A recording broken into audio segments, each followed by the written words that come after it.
ГСП онлайн. Городские новости сейчас.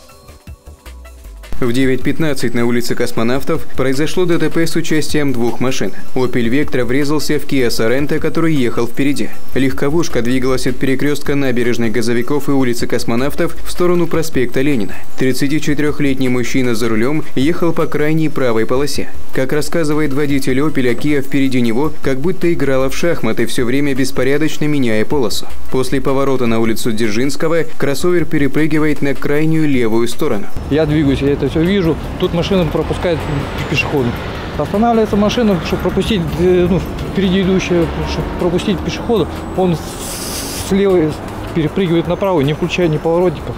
А тут машина стоит. И жмет на тормоз. Я не успел ничего сделать вообще. От удара «Опелю» задрала капот, разбита вся правая сторона. После аварии легковушку будут восстанавливать на СТО. У Kia повреждений меньше, только задний бампер. Пострадавших нет.